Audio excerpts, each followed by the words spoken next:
And it was 4 as we came into this deciding session, so things are getting just a little bit twitchy out there, aren't they, Stephen Hendry? And it's obviously grist to our mill because it's great to see, but there's an awful lot of confidence now beginning to really ooze out of this young man, isn't there? He's playing his best snooker of this match and possibly the tournament when he really needs it, and that's a good sign for him for the future.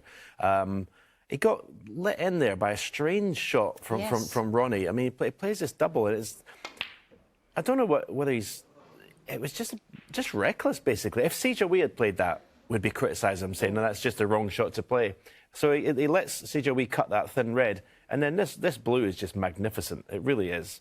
Didn't overhit it, which he has been doing quite a lot of shots, and wins the frame from it. So it was a weird shot from Ronnie, but all credit to Seja. He's not, when Ronnie went in the last frame, it hasn't deflated him at all. He's come back fighting and, as I say, playing his best snooker of the match. Absolutely. Now, Seja beaten Dave Gilbert and Ben Willison. Possibly thought he might have been facing Mark Selby in the second round, obviously. So, and that was a rather fractured and fragmented match, wasn't it? He never really found his rhythm in it. No, I was watching bits of it and he looked like he was getting frustrated a lot of the time, the way he was playing. I think, no disrespect to Ben, but obviously he thought he was going to be playing Mark and maybe had thoughts of oh, I should beat Ben because I'm not playing Mark Selby, and maybe that got to his head a little bit and didn't have the right attitude. But at the end, again, he played his best snooker when he really needed to at 10-10.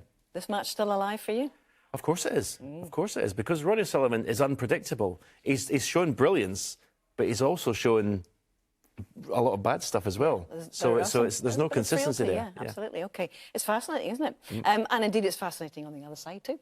We've already seen back-to-back centuries so far from Judd Trump, the world #1. And as we've been telling you, that means that he owns the outright record in terms of centuries for one season, beating Neil Robertson's effort. So it's 104 now for Judd and 11 so far in this great championship. And it put him 10-8 ahead of the 2023 world champion Luca Brecel, who's been in scorching form earlier in the day. We're going to pick them up in frame 19 to see this one. It's Trump 31 ahead, all watched by Sean Murphy and Dennis Taylor.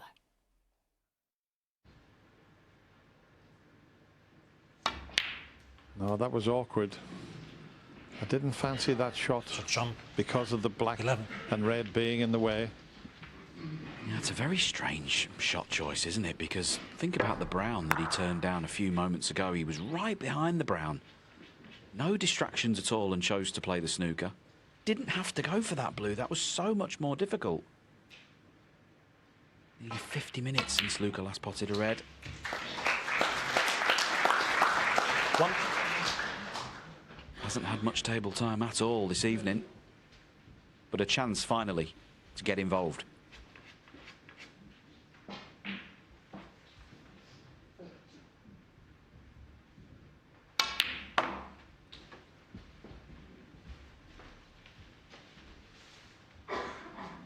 Five.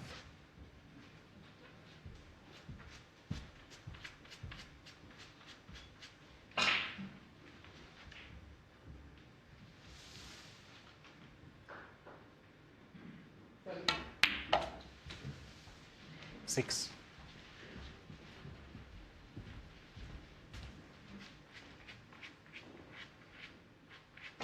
Yeah, there you see, Luca really likes to layer that chalk on. And the problem is, as he hits the cue ball, it disperses all over the table, then gets collected by all the other balls on the table. And that's what causes kicks. There you see evidence of it. You don't see it in the game. There's only a couple of players who still use that particular make. And it does cause problems.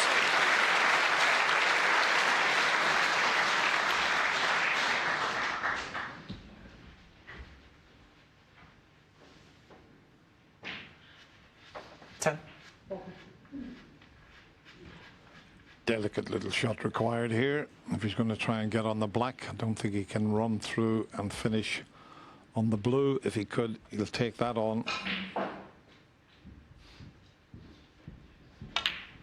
No, he's got to get on the black. How's the judgment? Oh, he's unlucky. 11. He took the risk there to try and drop on the black. Couldn't just roll it in and finish on the blue. Bit unfortunate that.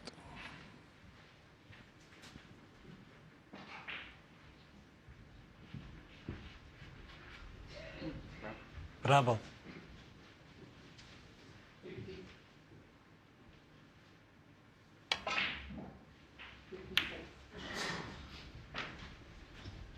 is L11.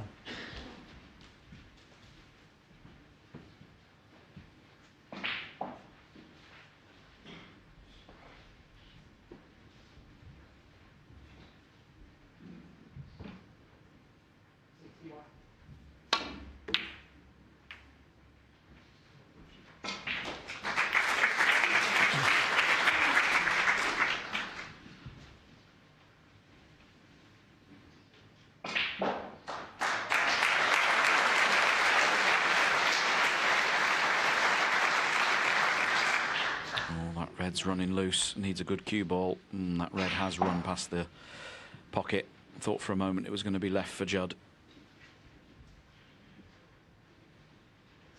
Might just prod this red down the table.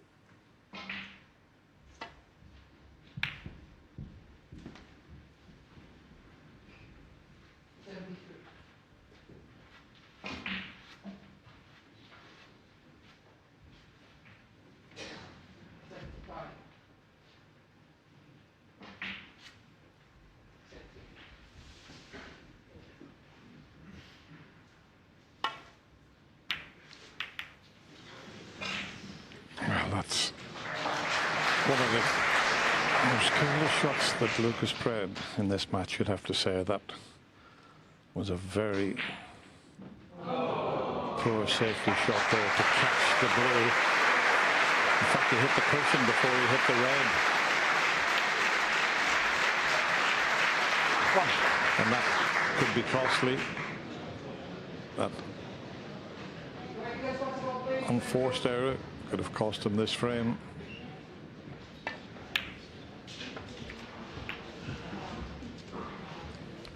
Just hit the cushion before the red, and that's the reason he cannoned into the blue. 7.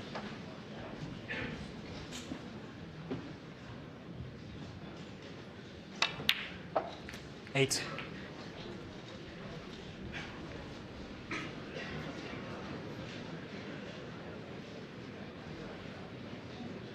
Just checking the scoreboard, he's just realised that 2 more reds are required.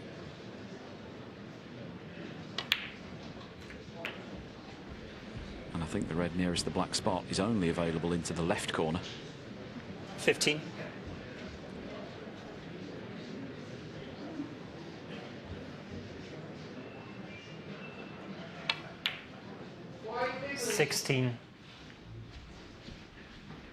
Now he has the angle to play for that red into the same pocket that he's going to pot the black, or he can play a little gentle cannon on that red from the cushion first and leave him on the red nearest the cushion.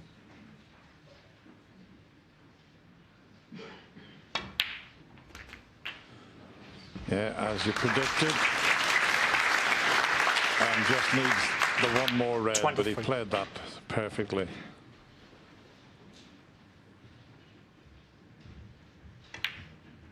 He's taking 24. control of this quarter-final immaculate snooker this evening from the world #1.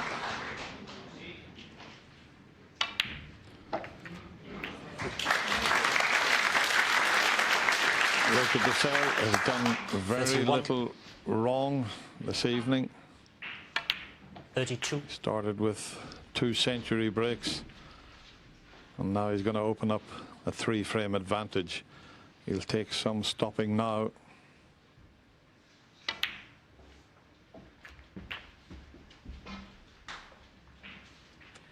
I always love the way that 29. Judd treats us to a bit of naughty snooker at the end of the frame, and it's funny because he actually plays for the angle 41. on the next colour that gives him the chance to play the exhibition style shot. Doesn't happen by accident. 44. Screw this round with left-hand side cushion first, black cushion, maybe move the blue, play for it. But he's played for there on purpose so he can entertain the crowd with this shot. 48. He played for the double, Sean.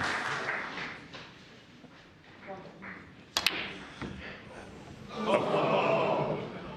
48 on the frame. It's been all the world #1 this evening. He's played 3 frames. He's won all 3 of the frames. Luca can't do much about this. So the world #1 extends his lead. It's 11-8. Wow, it's been some match, in fact, of real extremes and swings, because it was Trump who was 5-1 up, then Luca won 6 in a row. And in this phase of the match, it's Trump who's won 6 of the last 7 frames, really motoring towards the line potentially now. As we join them in the next, it's Luca at the table, 19 points adrift.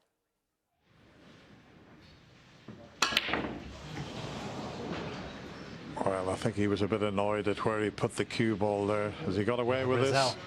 He might have. 8. I think the only potential pot is the one up past the blue into the corner.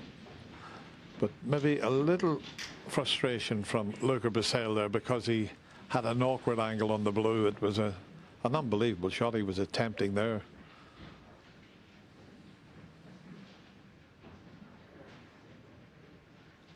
So this up into the corner.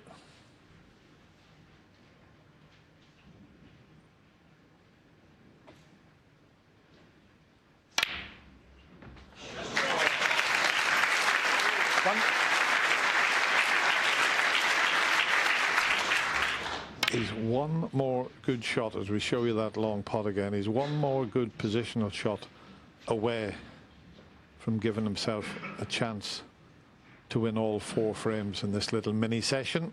This is the key shot.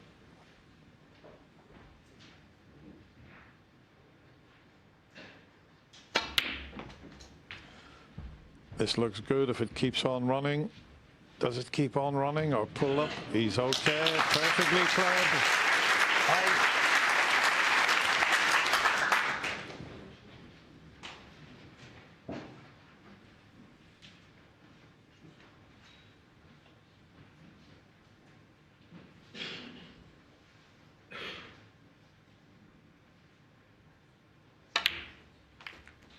6. Maybe switch hands again here. He's played quite a few with the right hand, and he has. A bit of awkward bridging though.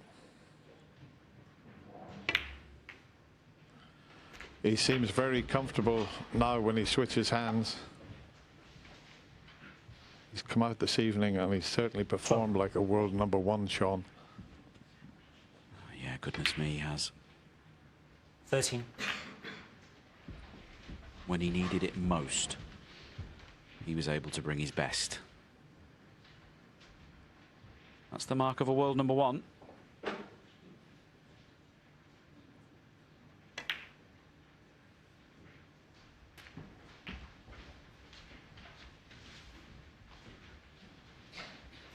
You see it on your screens, 39 ahead, 59 remaining.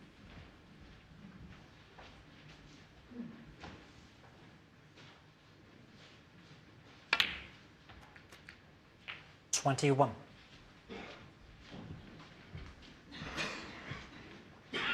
It's the absolute dream start. This little mini session of 4 for Judd Trump. Would have had that 90-minute break between sessions 2 and 3. Imagining how he wanted to come out and play tonight, seeing it, 27. creating it in his mind before he did it. Just this red to win all 4. 28. He put himself just 1 away from the semi-finals this year's World Championship. He lost out last year in the quarterfinals to Jack Jones, who played out of his skin to beat him 13-9. But he's only 36. 1 frame away from getting himself into the semi-finals and the 1 table setup. Don't write Luca Brazil off 42. just yet. He won 6 frames in a row 43. in this quarterfinal. If you do it once, you could do it again. But at the moment, it's Judd Trump that's cueing beautifully here. 48.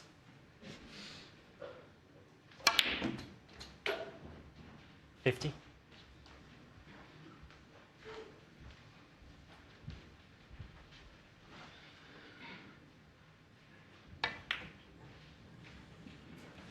Doesn't matter about the green. 50. What a session, a mini session that Judd Trump has played. He's won all 4 frames, and now he's just 1 frame away from a place in the semi-final. He leads Luca Brecel 12 frames to 8. Boy, I bet he wishes there was no interval in this one, because he was motoring there, Stephen. Much to enjoy about the way Judd Trump was playing tonight. Yeah, as the favourite for this championship and the world #1, that's exactly what he's supposed to do in this session. He's supposed to find a gear and just run away from his opponent. Look, it's not over yet. We know what Luca Brecel's capable of. You know, he can blow anyone away when he gets in it. But so far tonight, that's what Judd Trump's job was tonight, was to just stamp his authority and say, I'm the favourite, I'm the world #1. And I'm getting to the semi-final. It couldn't happen again in the same day. John Higgins, 8-12 down against Mark Williams this morning, got it back and forth to decider. It could yet be Luca's salvation, this interval. You never know the way things are going. You can never tell, but it's been a different kind of match. This has been all power snooker, all about scoring. The other match was bits and, it was tactical and exciting, but I can't see Luca Brecel. The way Judd's played, I can't see it. We shall see. They're at their interval, and we'll be back to that in a little while. But we are almost time to go back to the events on Table 1. Ronnie O'Sullivan came into this session with a 4-frame lead. It's been cut by Sijia Wee to only 2. And from here on in, it's all about who's getting to the semi-final. It's about to happen right now.